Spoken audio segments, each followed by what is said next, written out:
Is this me, or can we say that the new TV show Shogun on 16th, 17th century Japanese history is slightly anti-English or maybe anti-European? We're gonna answer that question. It might surprise you that as a tutor historian I have something to say about this show, but actually I've been teaching 16th, 17th century European and Japanese history for the last 7 years in my course, Cross-Cultural Encounters.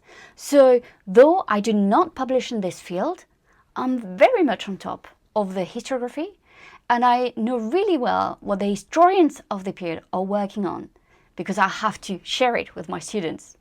So in this History Police video, we're going to break down all the episodes, episode by episode of this show, Shogun.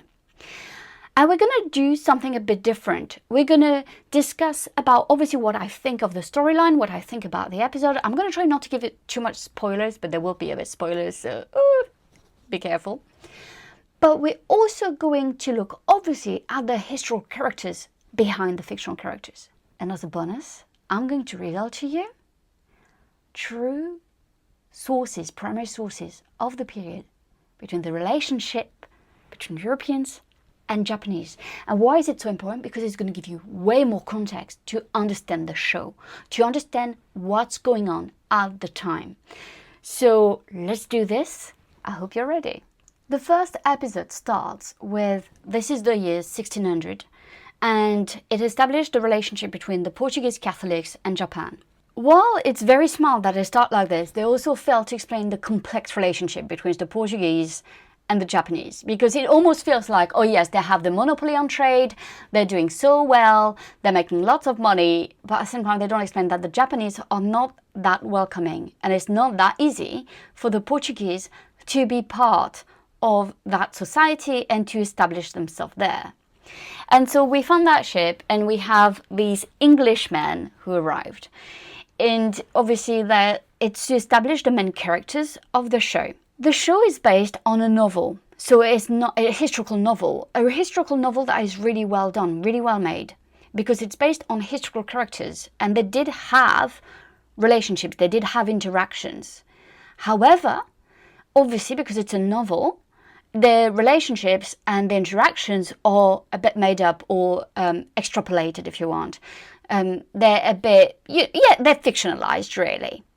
And that is to be expected. But what is interesting for us is to understand the real relationship and the real interactions between these characters behind not only that TV show, but behind that novel. So the first episode really takes us into the Japanese society in 1600. At the time, the ruler of England is my Queen Elizabeth I of England. But we are at the end of her reign. She's struggling with things at home. There are still some wars with Spain that are happening. The tensions between Catholics and Protestants is still very high at the end of Elizabeth I's reign. So here we have this, ship with the English Protestants that have finally arrived in Japan. It is said that the Portuguese wanted Japan to remain kind of their own land, where they could do trade and where they could basically have complete monopoly.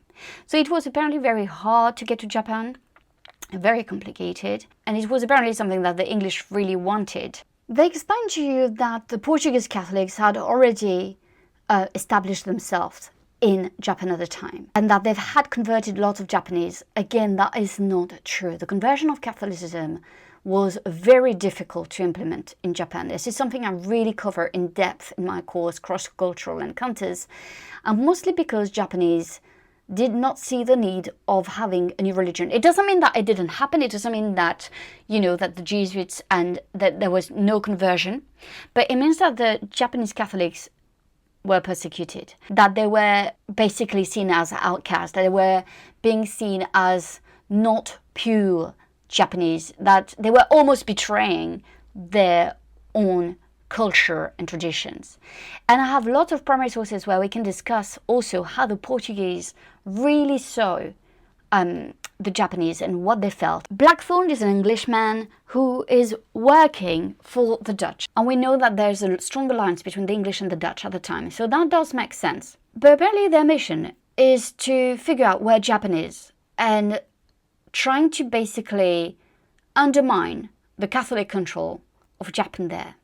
And that just doesn't really sit right with me when we look at the primary sources and what actually happened. I don't think that, again, with what was happening in Europe, that was one of the main priority. I'm not saying that it was not possible, that there was an interest, but at the same time, you have to understand that it would come with lots of risks to do so. In the show, the Englishmen, led by Blackthorn, were captured by the Japanese. And this is where I say, you know, is it a bit anti-English when you see the way they are treated, when they see the way they are, you know, they're called barbarians. And I love that in many ways, because obviously I don't think the show is at all anti-English or anti-European.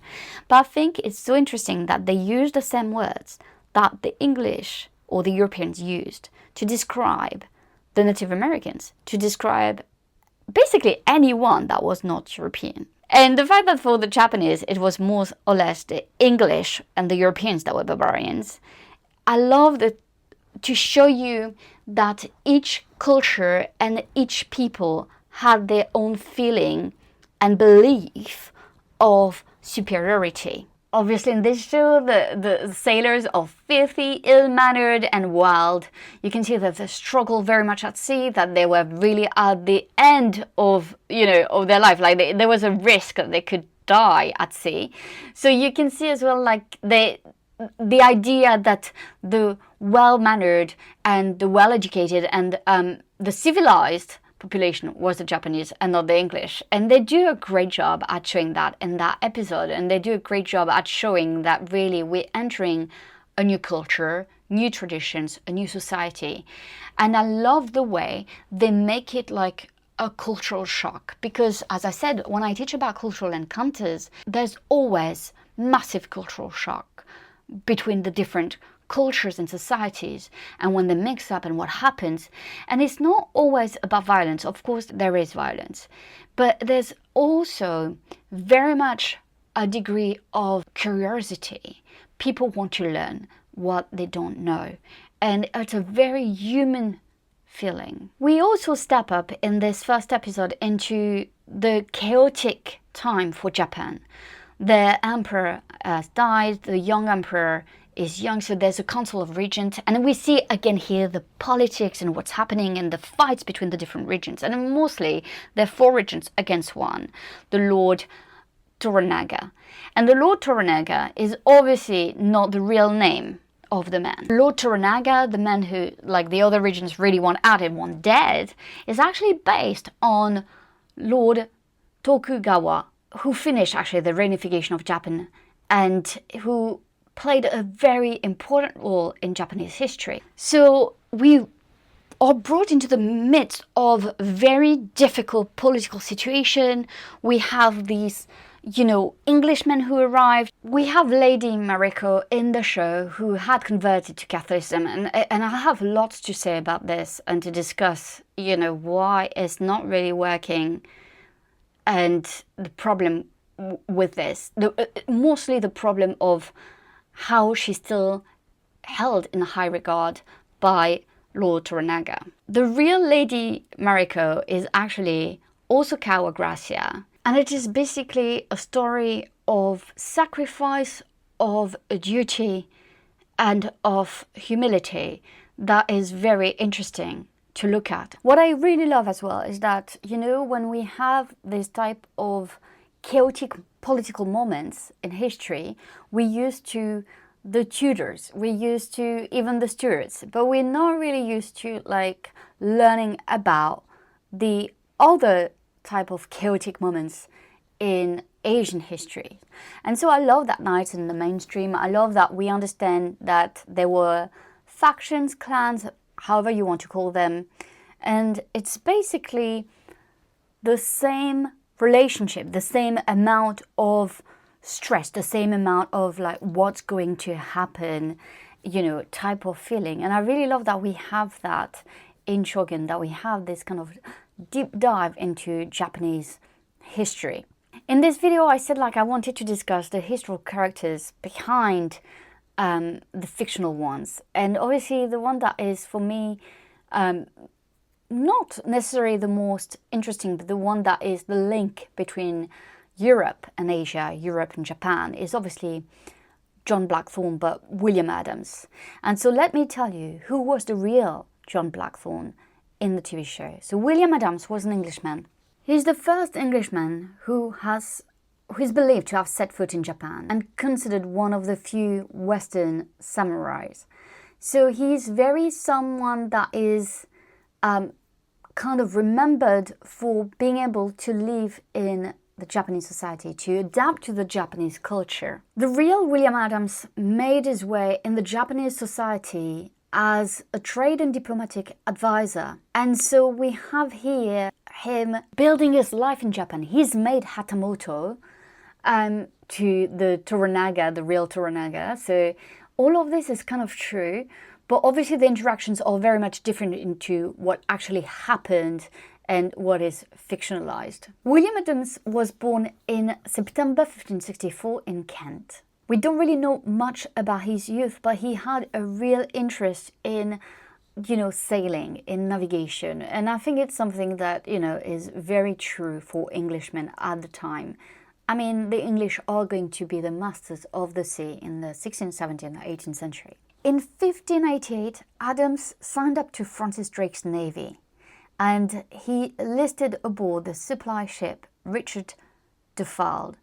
Whether he actually fought in the battle is quite unclear. We don't have the record of that. But he was part of Drake's fleet, which is kind of amazing. And we know that in 58 we have the victory over the Spanish Armada for the English, which is a big moment in European history. It is true that the real William Adams reached Japan through the Dutch. So all that part of John Blackthorne working for the Dutch is real, is historically accurate. But how did the real William Adams actually reach Japan? So they left Rotterdam in the Dutch Republic in 1598 and they reached Japan in 1600. So again, all of this is historically accurate. They were malnourished and they were getting ill, and again, all of that moment where we have the English sailors arrived and they look very ill and not well, all of this is really based on historical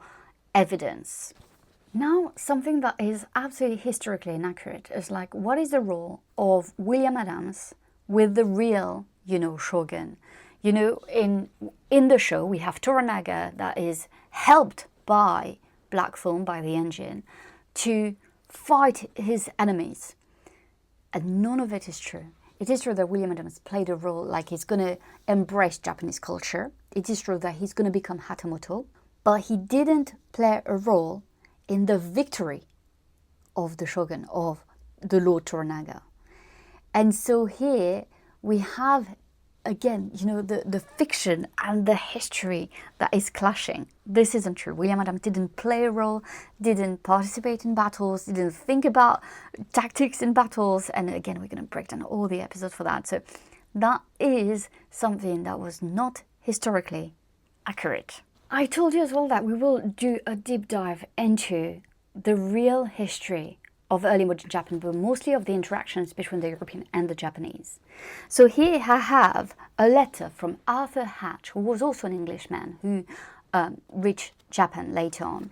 And he's trying to explain, so it's after that the Shogun, it's after that Toranaga won his battles against the region. So it's kind of after the show.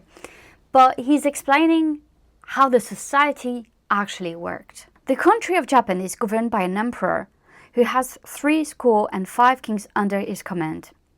They have but small and petty kingdoms, yet all of them challenge and assume to themselves that royal state and dignity, which may well become the persons of far more famous princes.